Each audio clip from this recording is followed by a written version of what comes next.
Olá, bem-vindos a mais um vídeo. Hoje vamos fazer um react desse vídeo aqui, enquanto eu como esse queijinho aqui, tá? Então, bora dar play. Aqui no Analisa o treino de consultoria de um atleta pro. Não faça isso. Do Jaime Fisiculturismo Natural. Eu não sabia se era fisiculturismo ou Fala fisiculturista. pessoal, bem-vindos a mais um vídeo. E eu postei esse Reels aqui no meu Instagram. Foi uma forma de fazer uma sátira, né? De certa forma, fazer com que algumas pessoas acordem e percebam. Vamos ver.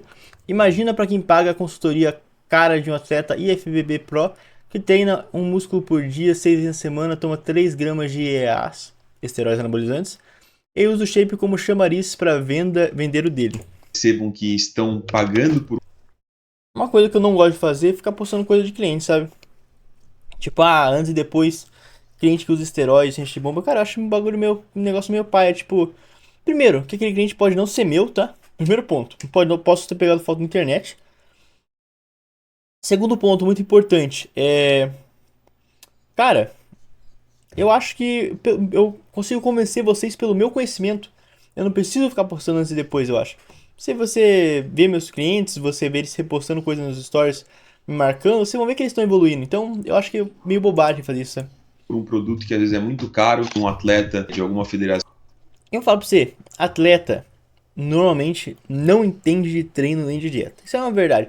Cara, ele tá com aquele shape porque alguém auxiliou ele, porque ele tem genética, porque ele usa anabolizante. Porque a maioria dos atletas são preguiçosos nesse aspecto. Pra você entender disso, cara, você precisa estudar bastante. Vou dar uma dica pra vocês, que é o que eu dou dica pra todo mundo. Antes de contratar qualquer profissional, olha pra cara do sujeito e pensa bem. Cara, será que esse cara passa 3 horas por dia pelo menos? Passou no caso, 3 horas por dia nos últimos 2, 3 anos estudando? Cara, eu passei, tá? Eu passei. Cara, se você ter ideia, quando eu trabalhava de segurança, eu colocava no fone de ouvido e andando de moto escutando o curso que eu comprava. Então, pensa nisso, tá? Pensa nisso. De fisiculturismo com fármacos por conta do tamanho do físico que ele tem, só que a gente sabe que por conta da forma como eles treinam, nem sempre isso vai funcionar para você, ainda mais se você é um indivíduo natural. E de fato, eu recebi muitas mensagens Fala pra vocês, eu acho que não é nem o mais eficiente pra eles, tá? Imagina pra você. depois desse Reels de pessoas que já caíram nessas consultorias quando começaram a treinar, ou até hoje em dia, antes de conhecer um pouco do que seria um treinamento mais baseado em ciência, baseado na evidência empírica do fisiculturismo natural, por exemplo. E essas pessoas me enviaram o planejamento que elas faziam ou estavam Bora ver. fazendo nessas consultorias, e o que eu quero fazer com vocês é justamente analisar esses planejamentos para ver se tem algumas pérolas e o que a gente pode tirar de aprendizado e conselhos que eu posso dar para Eu acho que vocês a vai ter, hein? respeito disso. Bom, pessoal, para quem não me conhece, meu nome é Jaime de la Madrid, eu sou atleta, preparador de fisiculturismo natural, presidente da WNBF no Brasil, que é a melhor federação de fisiculturismo natural do mundo. E sem mais delongas, vamos direto a um treino que um seguidor me enviou. Bom, pessoal, tá aqui, obviamente o editor ele vai borrar qualquer tipo de logo. Cara,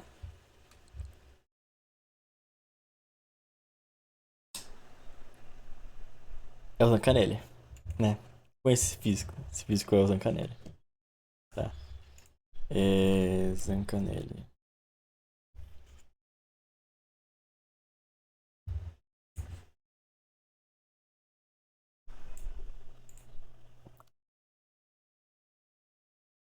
É quase a mesma coisa. Eu achei que era mesmo, mas não é. É o Zanca, cara. É o Zanca. Será que é a consultoria dele? Bom, considerando que é um FBB Pro, né? Provavelmente é ele, cara. Vamos ver. Vamos ver o que vem pela frente.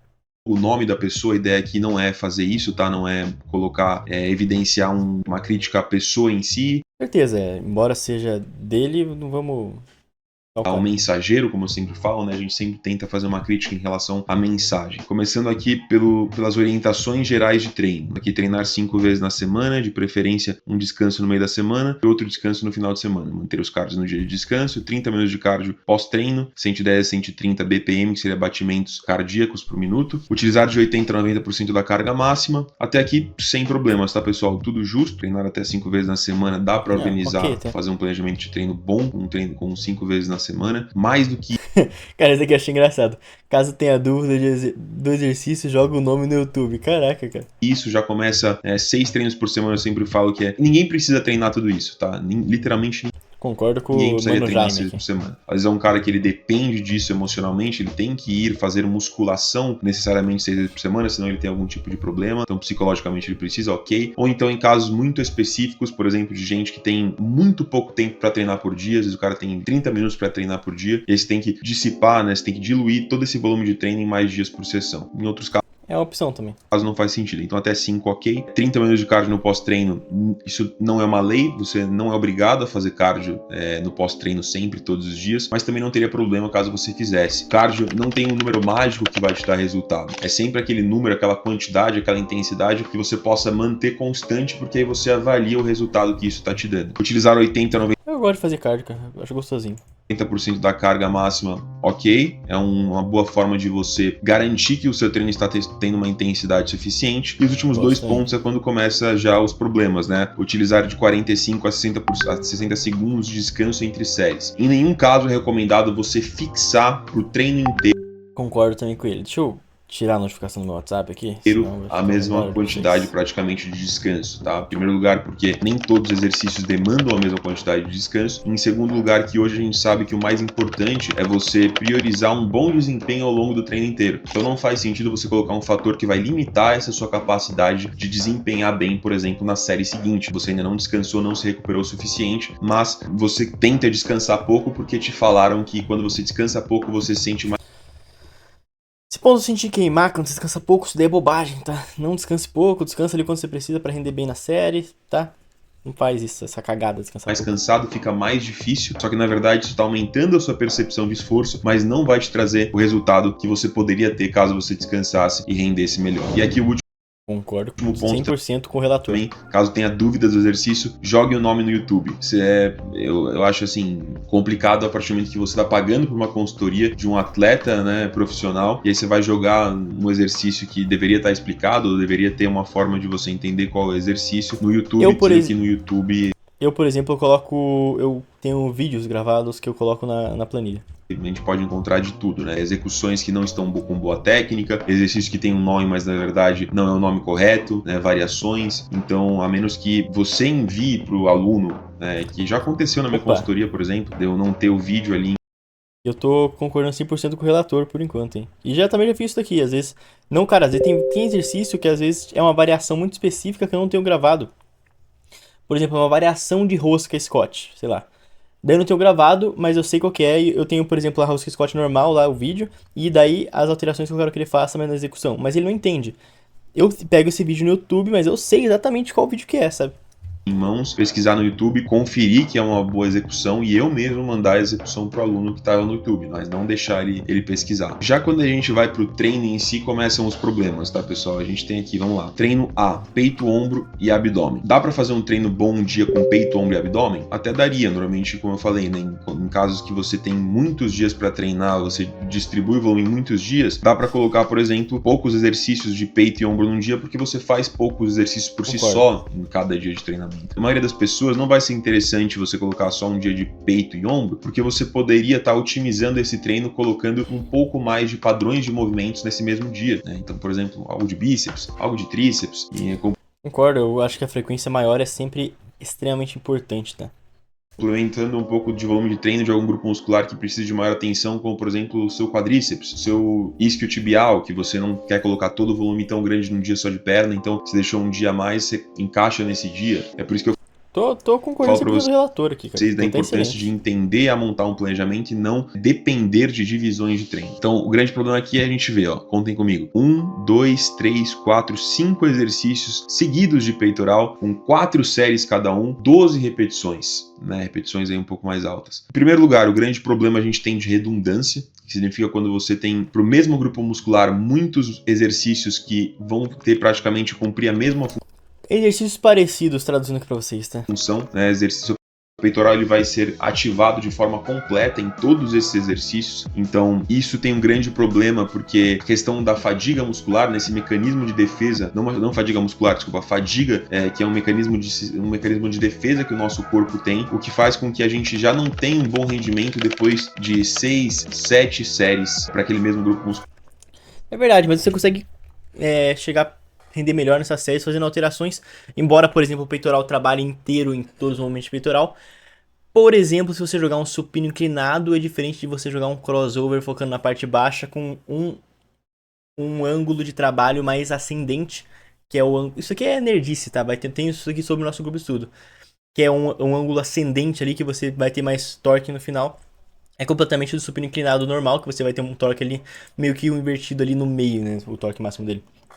Então, mesmo sendo exercícios de peito, são diferentes, tá? Claro, quem dirá, né, aqui ele tá fazendo 4, 8, 12, 16, 20 séries de peitoral no mesmo dia. A gente tem esse volume lixo, né, esse volume vazio, que é quando justamente você continua, você até consegue cumprir com esse volume de treino, né, cumprir com essas séries, mas aquilo já não está tendo nenhum estímulo que seria benéfico para a hipertrofia muscular. Né? Ele só está disparando ainda mais a fadiga, aumentando o dano muscular, o que vai fazer que sua recuperação fique muito mais lenta, e aí você não vai ter bom resultado, tá? Esse é o principal erro que a gente tem aqui. Depois tem 2 exercícios de ombro, o que seria ok, por exemplo, para 2 exercícios de ombro estaria ok num dia, 8 séries, só mudaria essa questão da faixa de repetições, que eu vou explicar nas próximas.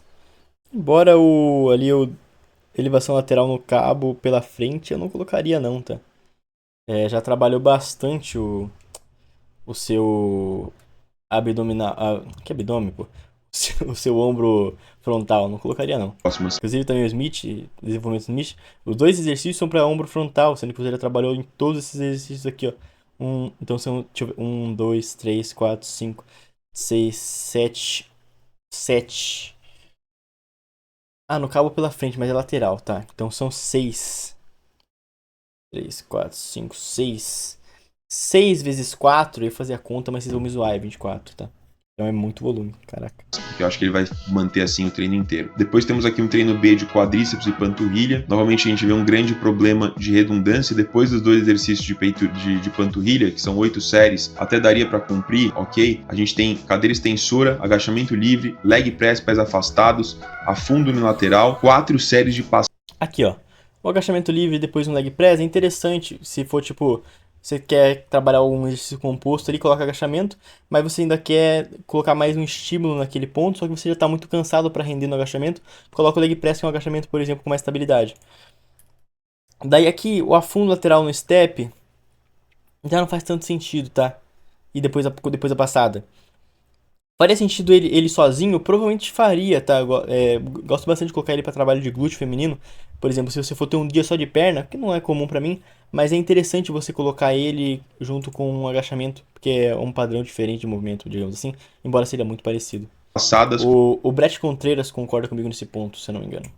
Com 40 passos, ou seja, a gente tem 5 exercícios do mesmo padrão de movimento, que seria um padrão de agachamento com ênfase, né, na articulação do joelho, dominante de joelho, um trabalho maior de quadríceps, apesar de alguns exercícios aqui trabalharem bastante glúteos, né, como a gente pode ver, por exemplo, ficar com o bumbum na nuca. No agachamento livre, no afundo, até nas passadas. São exercícios muito parecidos, feitos de forma seguida. Isso não faz sentido quando a gente avalia embasamento científico e a prática do que dá certo para... Posso falar? Concordo com o relator. Quanto eu já minha questão 100% a maioria das pessoas que treinam de forma difícil ver isso nesse canal, hein? Gosto de reclamar.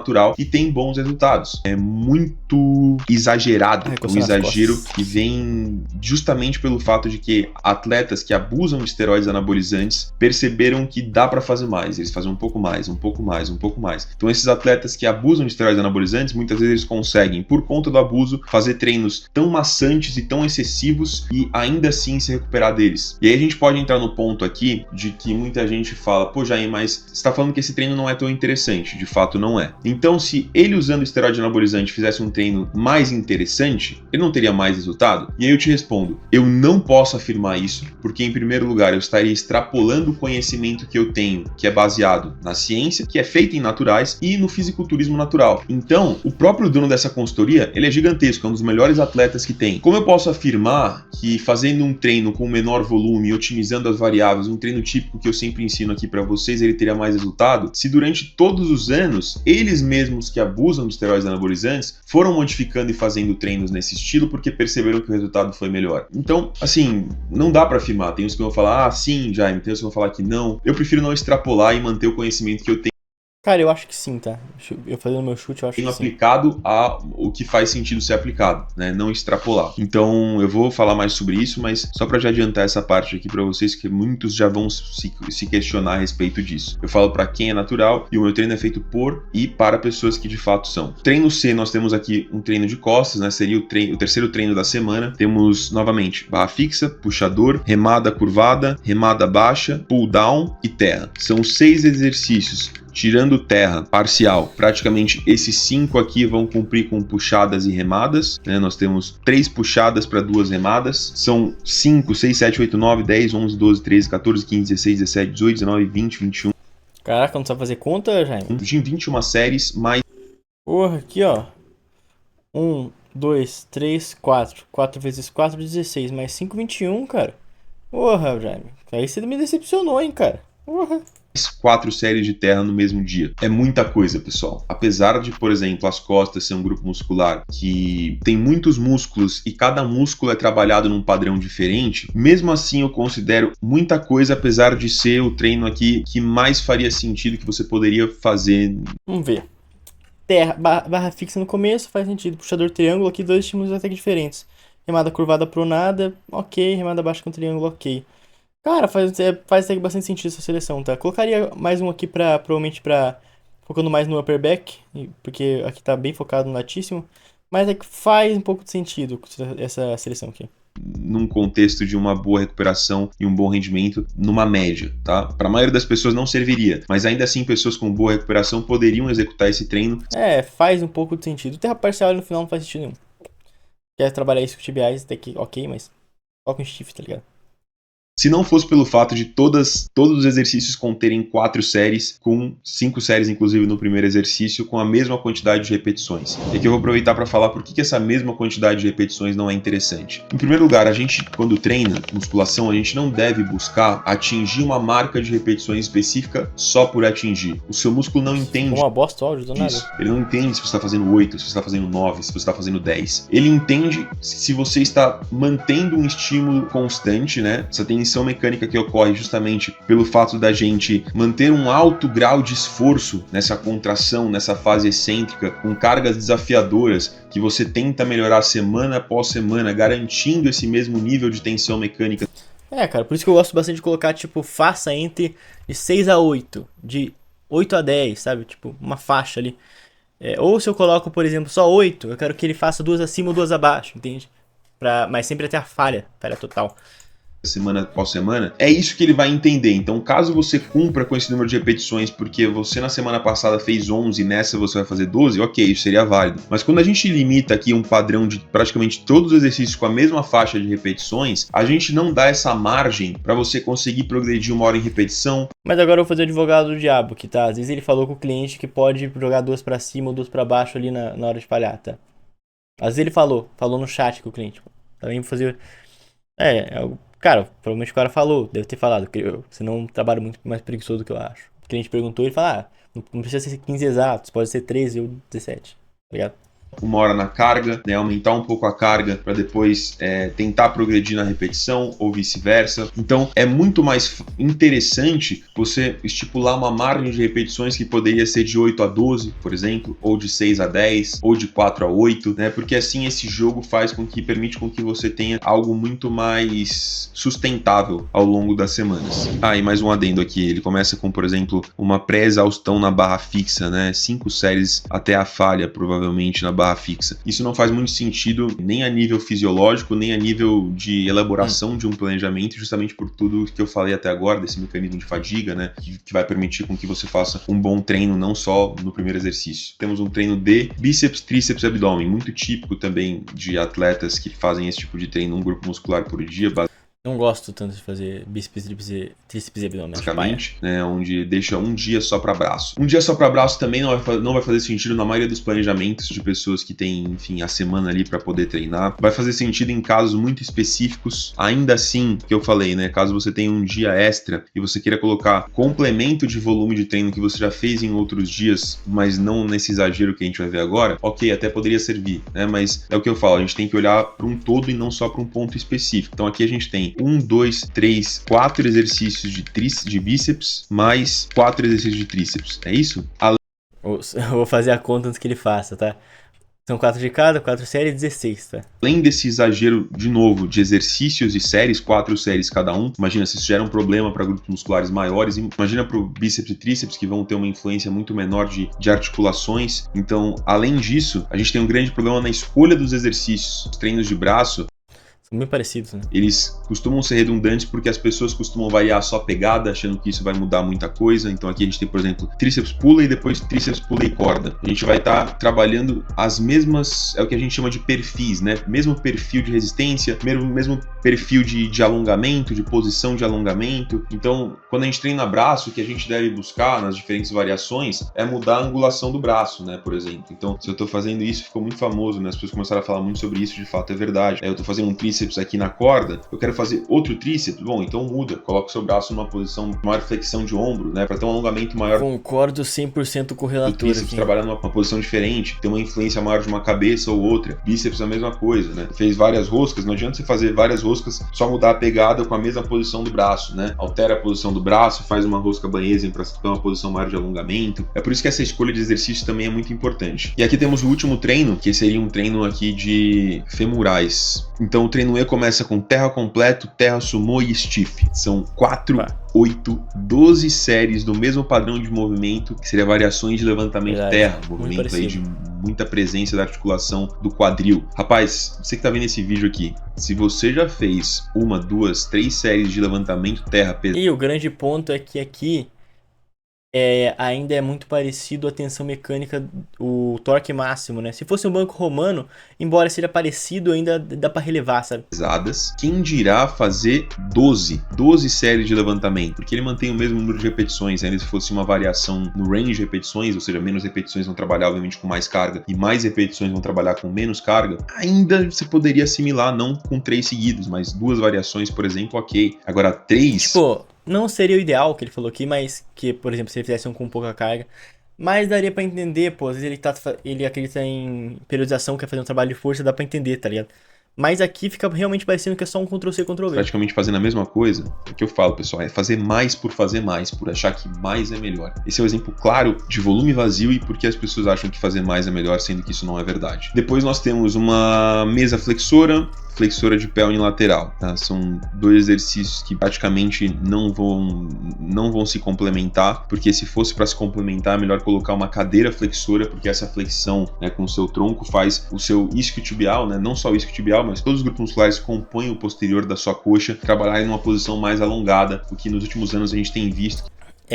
Você fazer essa variação é interessante, gosto também. Pelo menos para esse exercício, tem trazido melhores resultados do que a mesa. Depois elevação pélvica, panturrilha sentado ali, mais 16 séries, né, contando com outro dia de panturrilha. O volume de séries poderia ser aceitável, é muita coisa. Pelo menos aqui ele divide em 2 dias, né, panturrilha, o que faria sentido. Mas é a mesma coisa, pessoal, é muito exercício, muita série, mesmo range de repetições, mesma faixa de repetições. Então, de fato, não é um treino que vai funcionar. E aí eu fico pensando, né, imagina quando concordo com o relator. de pessoas, até naturais principalmente, que entram numa consultoria assim, se esforçam, falam, pô, agora eu vou me esforçar, cara, paguei a consultoria desse atleta, aquele... Cara, esse daqui me dá uma tristeza, tá? Porque, cara, é um vacilo, porque... Beleza, você é um atleta profissional, você não tem tempo pra fazer uma consultoria. Pô, contrata alguém pra fazer pra você uma consultoria de qualidade, cara. Não contrata qualquer picareta que fala, nossa, eu faço uma consultoria. Pô, cara, tá cheio de profissional bom no mercado, querendo oportunidade.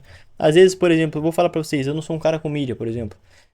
Sei lá, cara, claramente do Zancanelli isso aqui. O Zancanelli chega pra mim e fala, ó, você vai fazer o atendimento, eu vou divulgar. Pô, cara, fechou, meu trabalho vai ser só atender os clientes, vou conseguir fazer um trabalho de qualidade. Foca nessa parte da qualidade, tá ligado? Fiscalize se você tá colocando teu nome. Aquilo aí suja teu nome se for mal feito, tá ligado? É top, começa a fazer esse treino, faz esse treino, mas não vê resultado. E aí o problema não é do esforço, o problema é do planejamento. Por isso que eu sempre falo que se o seu treino melhora, se o seu treino é bom, o seu físico vai ser bom, o seu físico vai melhorar. É uma consequência. Então essa aqui foi a avaliação do planejamento em si. E aí, pessoal, para você que ficou até o final desse vídeo, eu queria justamente esclarecer o motivo pelo qual eu tô fazendo isso. Não é, como eu falei, mostrar, não quero de nenhuma forma pareça de quem é o treino dessa pessoa, de quem é a ficou muito claro. Dessa pessoa, apesar de poder fazer para evitar Opa. evitar que muitos naturais aí caiam nesse tipo de consultoria, mas eu não preciso evidenciar uma pessoa, eu posso plantar essa semente na sua cabeça para que você entenda a pescar e aí você não precisa comprar o peixe, pode estar estragado de qualquer um. Isso Ele quer dar a vara pra você, seguidor. Ele quer que você dê a vara pra você pegar, pescar o seu é o peixe. mais importante, é o que eu queria Com a trazer vara com que esse ele te deu. vídeo. E com todo o meu conteúdo, basicamente. Mas mais do que isso, pessoal, evidenciar a discrepância que existe no planejamento de uma pessoa assim e de um planejamento que a ciência mostra ser mais eficiente para o natural. Então, por que vocês Cara, não é nem a ciência, mas é um planejamento com preocupação, né, cara? Que faça pelo menos o mínimo sentido. Não parecer, cara, Ctrl+C, Ctrl+V, isso aqui total, tá ligado? acham que existe esse tipo de planejamento? Você acha que existiria se pessoas não tivessem resultado com ele? Pessoas que têm resultado com ele são pessoas, como eu falei, que estão nesse nicho de atletas, pessoas que usam e abusam de esteroides anabolizantes, que em cima normalmente tem uma genética favorecida. Então, é por isso que eu falo, eu fico muito triste de ver, inclusive, pessoas que estudam a ciência da musculação, principalmente aqui no Brasil, Pessoas que poderiam estar me pagando. Isso que me deixa triste. E, cara, eu vou falar o que isso me deixa triste. Eu olho isso daqui, você podia estar dando dinheiro pra mim e você tá dando dinheiro pra esse picareta, cara. Isso me deixa no ódio, cara, porque eu poderia estar recebendo esse dinheiro, mas não, você tá dando pra um picareta. Eu fico no ódio, eu fico na raiva, tá? Então contrata minha consultoria. O pessoal deve achar que eu falo sério, né, cara? O pessoal deve achar que eu sou o maior vigarista do Brasil. que normalmente está muito atrelada com outras pessoas que também que vivem esse meio do fisiculturismo com doping, com fármacos e ficam falando por aí que não existe, que essa história de que treino para uma pessoa que é natural não existe, que o treino é o mesmo. Como é o treino é o mesmo? Se o treino fosse o mesmo, a gente não veria esse tipo de coisa. Todas as pessoas teriam resultados com treinos que pelo menos têm uma mesma base, né? Eles podem ter alguma divergência normal. Não estou falando aqui que todos os naturais treinam igual, mas dificilmente você vai ver um natural que vai colher bons resultados fazendo esse treino gigantesco de séries, de volume, Concordo com o relator, tá? de sem contabilizar, sem contar. Outro ponto que eu nem mencionei, mas é a consultoria aqui na abordagem, né, nas instruções, não passa nenhuma instrução para o aluno aprender a progredir cargas, a anotar as cargas, uma planilha, coisa que foi a primeira coisa quando eu comecei a minha consultoria, foi entender como eu poderia fazer isso para o aluno, como eu poderia explicar isso para o aluno, passar isso para o aluno. Então, acho que é isso. Esses eram os principais insights que eu queria passar para vocês, né, com esse vídeo. Espero que você consiga extrair boas dicas disso tudo, caso você queira aprender. E aí? O que vocês acharam do vídeo? Gostei. Concordei bastante com o Jaime aqui, tá? Jaime, se você estiver vendo esse vídeo, entre em contato comigo, cara. Eu quero fazer network, eu não conheço ninguém do meio, cara. Incrível, eu quero conhecer alguém. Então, espero que vocês tenham gostado do vídeo, tá? Concordei bastante com ele, concordo bastante com essa parte. A maioria do pessoal do fisiculturismo, assim como todas as profissões do Brasil, são picaretas, porque o brasileiro é preguiçoso pra caraca em sua grande maioria, pelo menos o pessoal famoso, pelo que eu noto aqui. E eu posso falar porque eu tenho experiência de casa, porque eu também sou brasileiro, tá? Você não sabe quão difícil foi achar um editor, por isso que hoje eu rezo de pé juntos por ter achado você, Moisés, que edita meu canal. Um big beijo pra vocês, vejo vocês na próxima, tá? Fico por aqui, links estão na descrição, consultoria, caso você queira uma consultoria realmente montada por alguém, que não foi Ctrl+C, Ctrl+V. Também temos nosso grupo de estudo e o meu e-book, que esse daí realmente é pré-montado, tá? Mas quebra um galho pra você que é iniciante. Vejo vocês na próxima, até mais. Tchau, tchau.